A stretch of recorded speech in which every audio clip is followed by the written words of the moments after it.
Ya Mas, jadi sejarah domba Batur itu awal mulai di kandang sini Mas. Dari tahun 84. Dari mulai bantuan, salah satu yang mendapat bantuan itu Bapak di kandang kami. Assalamualaikum warahmatullahi wabarakatuh, pecinta hewan N2 TV. Salam arit semuanya.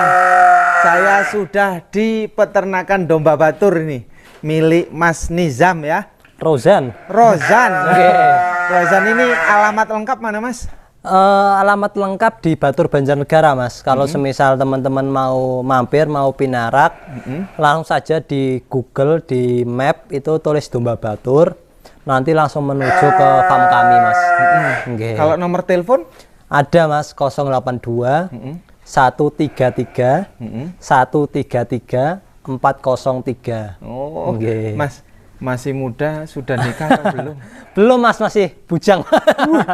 Serius? Serius Mas. Sejak kapan Mas ini jual beli atau dengan ternak atau khusus ternak saja? Oke Mas, jadi sejarah domba Batur itu awal mulai di kandang sini Mas. Dari tahun 84. Dari mulai bantuan, salah satu yang mendapat bantuan itu Bapak di kandang kami Mas ini. Kemudian kalau dari farm sendiri itu dari 71 Mas. Dari Bapak. Kemudian kalau saya terjun langsung ke domba itu semenjak saya kuliah Mas. Kuliah gara-gara COVID. Akhirnya pulang dan alhamdulillah mulai menekuni dunia domba Mas. Karena kan dari SMP, SMA saya di pondok. Kemudian kuliah nggak pernah di rumah dan akhirnya COVID menyempatkan libur mulai menekuni dunia domba Mas gitu. Di kuliah berhenti atau masih lanjut Mas? Masih lanjut. Sampai hari ini? Sampai hari ini Mas. Mahasiswa? Masih mahasiswa. Kuliah Mas. Di mana? Di UMY Mas, Yogyakarta. Oh, Yogyakarta. Jadi ini belum ada aktivitas kuliah?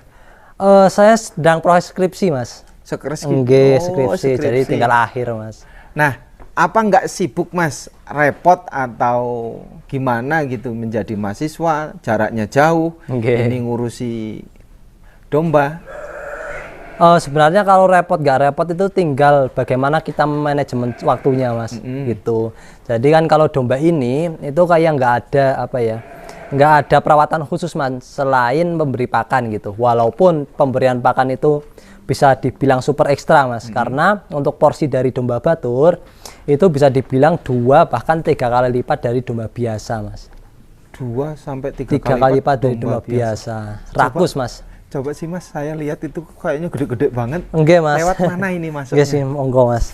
Pertama kali di sini ya domba Batur Mas, dari bantuan Pak Harto dulu, presiden kedua. Itu kan fokus ke peternakan dan pertanian. Dan salah satu tujuannya itu mengembangkan domba Batur dengan memperbaiki genetik dari domba lokal Batur sendiri Mas. Awalnya didatangkan dari mana ini Mas? Tapos Bogor Mas. Tapos Bogor. Jadi udah peranakan dari Tapos Bogor. Kalau itu Texel Mas. Ini Texel, itu kurban. Hah? Itu kurban Mas, hewan kurban. Hewan kurban? Iya. Besarnya segini. Ini bobot berapa? Semua, itu kurang lebih berkisar 70-an mungkin. Ini berkisar 75-an. Kemudian ini berkisar 40-an. Kalau yang ini nih, yang sudah dicukur? Ini berkisar terakhir ditimbang 90 sekian itu Mas. Pejantan semua yang di sini? Ini jantan semua Mas. Nah ini yang paling besar Mas ini. Ini yang paling besar? Mas, sebenarnya Masnya sekali lagi, saya tadi belum dapat jawaban. Ternak atau dengan jual beli? Kami beternak Mas. Beternak tapi menerima jual beli. Menerima di kandang? Kalau fokusnya itu sebenarnya beternak Mas, beternak. Kemudian kalau ada yang pesen, kemudian minat dan dalam di kandang belum memenuhi kebutuhan, kami meminta untuk customer kalau kami carikan di luar bagaimana gitu Mas. Asal mau diambilkan dari Mas. Wilayah sini gitu wilayah sini dengan domba yang sama, harga menentukan kualitasnya gitu Mas. Kiloan atau ekoran Mas? Itu ekor Mas, kualitas mainnya Mas. Nah, kalau kualitas berapa yang tertinggi? Yang tertinggi penawaran ada yang 35 Mas. juta. Oke. Yang ini berapa kalau yang ini? Ini terakhir ditawar 20, Mas. 20. Oke. Jadi lebih besar dari ini. Mungkin kalau besar enggak, Mas, tapi cenderung ke hobis. Kemudian kolektor, Mas, kolektor domba. Kalau yang ini yang bulu tebal harga berapa, Mas? Kalau itu kurban nggih berkisar 45-an, Mas. 45 juta. Oke. Apa bedanya dengan yang harga 20-an juta? Beda, Mas, untuk kualitasnya. Apa? Jadi kalau semisal apa ya, udah sering berkecimpung dengan domba, sekali lihat udah paham, Mas. Tapi apa, Mas, ciri-cirinya, Mas? Ya, yang ciri-ciri paling khusus itu kan domba batur ada beberapa poin, Mas. Poin penilaian yang pertama di bulu, bulu bagian muka, badan, dan juga plusnya di telinga, Mas, kuping. Coba, Mas, dipraktekin biar penonton paham. Oke, Mas. Nanti yang dari bentar. 2 contoh. Nah, contohnya yang sana aja, Mas, karena ini harus dipegang. Ini galak, Mas, jantannya. Coba ayo, berarti ke sana ya. Nanti kita. Nah, ini aja, Mas. Ini. Coba, Mas. Jadi ini yang paling mudah. Ini. Yang ini ya? itu bagian kepala berbulu, bagian telinga full bulu. Nah, ini. Tapi untuk minusnya ini nggak terlalu tinggi, nggak terlalu tinggi, besar. Tapi kalau genetik lama dari domba batur, dombanya nggak terlalu tinggi gitu, Mas. Kalau ini harga berapa, Mas? Kalau ini belum, kalau kami betina-betina atau induk-induknya belum dilepas, Mas. Jadi buat breeding sendiri. Kalau buat umpamanya produksi. ada yang pesan betina dan jantannya gimana? Itu nanti tergantung kesepakatan dari antar dua belah pihak, Mas, saya dan juga dia. Nanti semisal farm kami belum ada stok, kami izinkan mencari. Kalau semisal kurang berkenan, ya mohon maaf karena memang ketersediaan barang terbatas. Dan juga nggak semua bisa terpenuhi gitu, Mas. Kalau betinanya rata-rata berapa, Mas? Harganya, Mas, tergantung kualitasnya, Mas. Nah, kalau yang ini nih betina ini kualitasnya apa, anunya apa nih? Kalau yang induk-indukan belum dilepas, Mas. Nah, kalau semisal ini, yang kan kami melepasnya usia berkisar 4 bulanan, Mas. Berapa ini? Kalau itu usia 5 bulan berkisar 3,5 sampai 4 jutaan. Betina ya? Betina. Sedangkan jantannya umur segitu? Tergantung kualitasnya, Mas. Kalau domba batur cenderung lebih sulit menentukan kualitas ketika barang belum ada, Mas. Oh, gitu. Jadi kalau hanya ngawang-ngawang dari kami pun bingung, Mas. Karena belum lihat barangnya. Tapi kalau udah lihat barangnya bisa bisa ngira-ngira. Bisa ngira-ngira. Ini barang harga sekian. Tapi kalau belum ada barangnya, itu sulit dikira-kira, Mas. Seumpamanya saya pengen harga domba batur yang harga ekonomis lah, nggak bagus-bagus amat. Di kisaran pejantannya 4 juta, betinanya 2 juta, itu bisa? Kalau lepas sapi itu ekonomis berkisar 2 sampai 3, Mas. 2 sampai 3? Ekonomis. Oh, ekonomis. Coba ke sana, Mas. Monggo. Ini makanan harian rumput? Iya, Mas, ini sebenarnya full hijauan, tetapi ketika stok rumput tidak terpenuhi karena makannya banyak dan sekarang pertumbuhan rumput agak sulit, itu kami tambah pakai sentrat, Mas. Oh, konsentrat.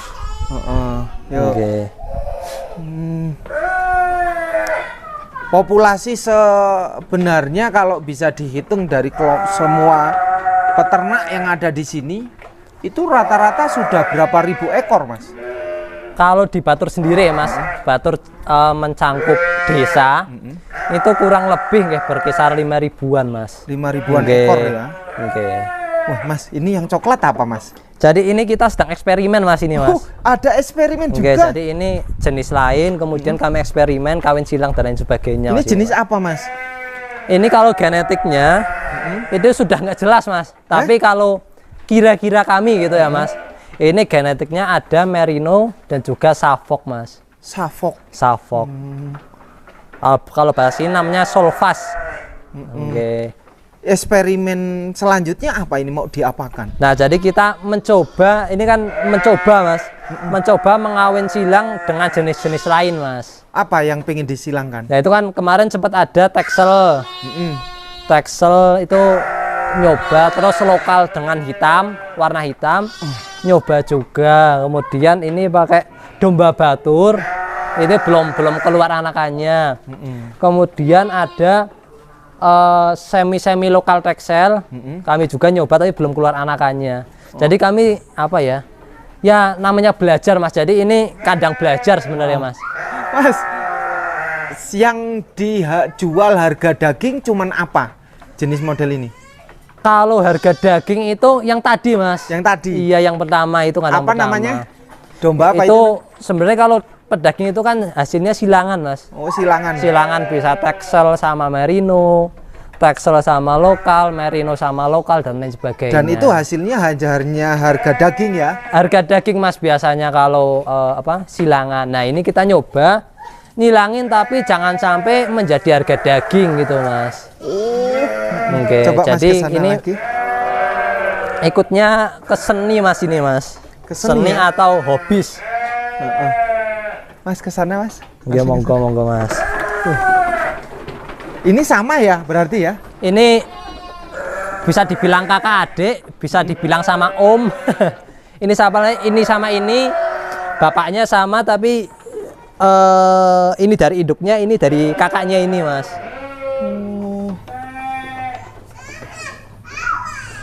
Kalau yang ini jenis apa ini? Itu Suffolk Texel Mas. Oh Suffolk itu saya belum pernah tahu loh Mas. Oke, Suffolk itu gampangannya yang kepala sama keempat kakinya hitam Mas. Oh keempat kakinya hitam. Kayak gini ya?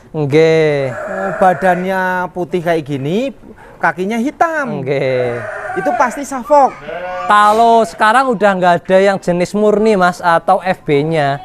Jadi cenderung apa ya? Silang-silangan gitu sudah genetiknya sudah campur-campuran. Yang sana apa Mas? Sama domba batur Mas. Coba Mas ke sana yuk. Monggo.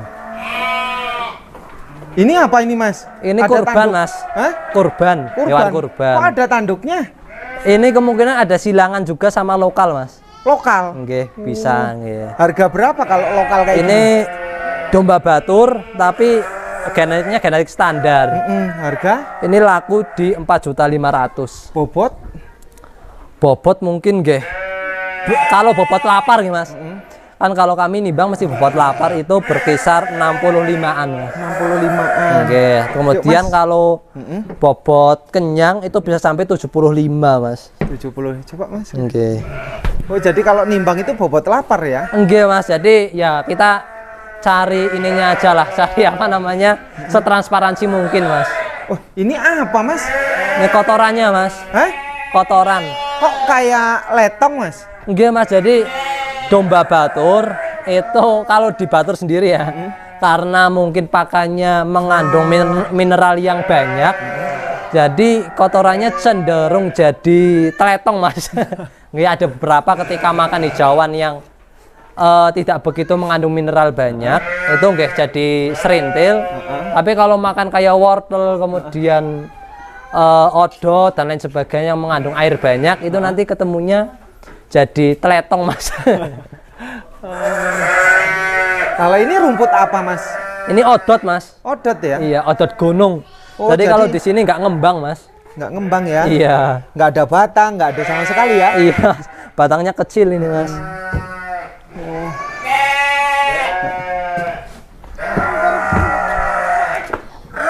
Kalau di sini sendiri dianggap hampir punah atau memang sudah mulai berkembang Mas? Kalau punah insya Allah enggak Mas. Tetapi populasi di batur sendiri mulai mengurang karena permintaan luar daerah yang banyak Mas. Oh permintaan luar daerah yang banyak sehingga merasa kesulitan akhirnya ya? Mas, makanya tidak heran barang semakin langka, harga semakin tinggi gitu. Bedanya dulu dengan sekarang harga Mas? Kalau sekarang ini sepengamatan saya, mohon maaf apabila salah, itu semenjak corona Mas. Semenjak corona baik domba batur, Texel, sapi, kambing dan lain sebagainya, itu untuk harga mengalami peningkatan Mas. Melonjak ya? Melonjak. Bukan peningkatan tapi ganti harga. Ganti harga. Mungkin faktornya gara-gara ya ada sebagian yang kena PHK, kemudian lari ke peternakan dan lain sebagainya. Mungkin ya Mas. Termasuk mahasiswa ya. Iya Mas ini. Mahasiswa nganggur akhirnya kembali menjadi peternak. Nah, saya pengen tahu juga Mas, karena latar belakang mahasiswa, terus hari ini juga di rumah ada peternakan. Apa sih tujuan konsep beternak yang baik untuk jangka panjang, untuk kelas menengah? Yang pertama, kalau menurut saya jangan sampai teman-teman semuanya tergiur dengan berita-berita di sosial media, kemudian terusnya di YouTube yang bilang pelihara domba ini untung sekian, pelihara domba ini untung sekian. Itu menurut saya salah satu hal yang riskan. Kalau teman-teman semua hanya gurunya lewat YouTube dan lain sebagainya, tapi teman-teman semuanya harus keliling ke peternakan dulu, kemudian mencari guru terlebih dahulu, bahasanya ya Mas.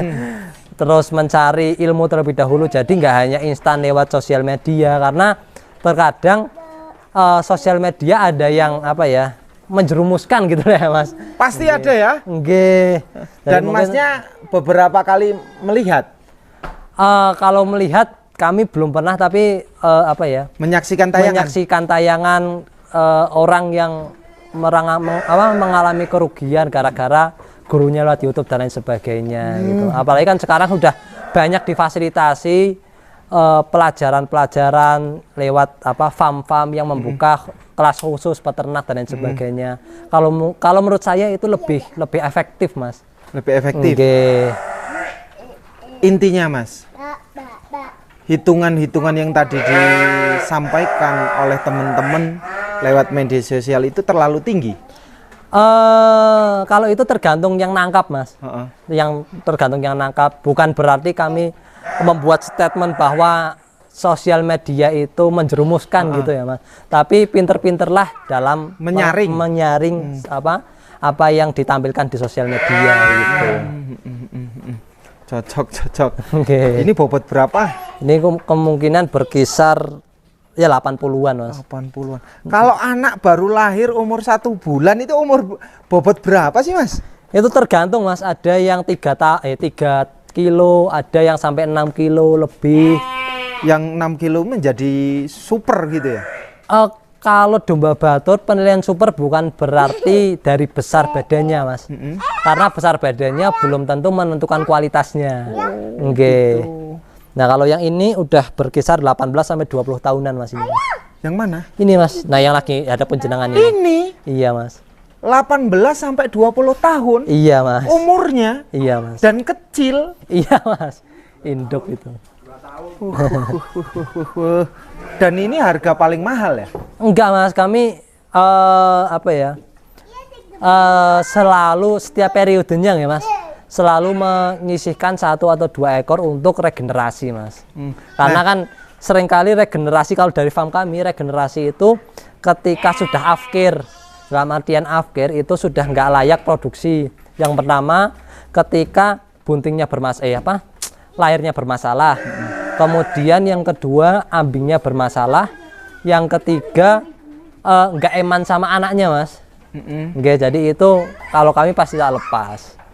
Afkiran itu ya? Afkiran termasuknya. Mungkin kalau dari afkiran dari setiap farm beda-beda ya Mas. Tapi kalau itu 3 poin afkir dari Domba Kesana Farm itu Mas. Nah untuk kategori tua dan produktif sendiri, itu umur berapa Mas? Jantan umur berapa? Betina umur berapa? Kalau kami tidak bisa menentukan secara detail Mas, karena produksi dari domba betina itu bermacam-macam. Dalam artian kadang-kadang ada yang 1 kali beranak susunya udah bermasalah, ambingnya sudah bermasalah, atau terkena mastitis. Kemudian ada yang sekali bermasalah itu anaknya terlalu besar dan lain sebagainya gitu. Yang penting ketika manaknya, kalau kami ketika manaknya lancar, susunya lancar juga bagus. Jadi peliharalah sampai dia tua nggak masalah Mas. Oh nggak masalah ya? Karena kami pernah nyoba ini sampai 20 tahunan, ini selama 20 tahunan manak 1 terus Mas. Nah kadang-kadang ketika manak itu susunya sampai besar banget kayak sanen itu Mas. Sampai besar banget. bahkan kayak yang lamsrah itu. Tapi selagi masih normal susunya, manaknya masih normal, kami selalu masih pelihara, Mas. Keren, cocok. Hebat. Ini bagus lantai seperti ini, lantai panggung atau lantai tanah. Konon ceritanya cenderung aman kalau di lantai tanah. Oke, Mas. Jadi kalau menurut kami, kalau aman tidak amannya pasti lebih aman yang pakai tanah, Mas. Pakai tanah. Yang pertama, anaknya nggak mungkin kecepet. Terus yang kedua, ya untuk lari-lari dan lain sebagainya tidak licin. Tetapi kalau pakai tanah, kalau menurut saya rentan terkena penyakit, Mas. Kalau menurut saya gitu. Karena kan kalau di sini, kalau di kota sih mungkin karena suhunya beda, kemudian kelembapan beda dan lain sebagainya. Mungkin ada beberapa faktor yang mendukung ya, Mas. Tapi kalau di sini kan kelembapan yang ekstra karena di ketinggian 1600-an. Jadi yang paling bagus nggih menurut kami pakai panggung, Mas. Pakai panggung ya? Nggih, karena ketinggian mungkin berapa dari 1600? Sini 1600 sampai 1650. Oke, Mas, terima kasih banget ini. Saya N2 TV dari Lampung sudah datang ke Batur, Banjarnegara, Jawa Tengah. Yang tadi saya berkunjung ke gunung ya, ke objek wisata apa tadi? Mas, salah satu desa tertinggi di Pulau Jawa, Mas. Desa tertinggi ini ya? Kalau ini enggak, Mas, kalau jenengan ke Sekunir, itu desa tertinggi sepulau Jawa. Tertinggi 10 Jawa? Wah. Terima kasih, Mas ya. Sama-sama. Assalamualaikum warahmatullahi wabarakatuh. Waalaikumsalam warahmatullahi wabarakatuh.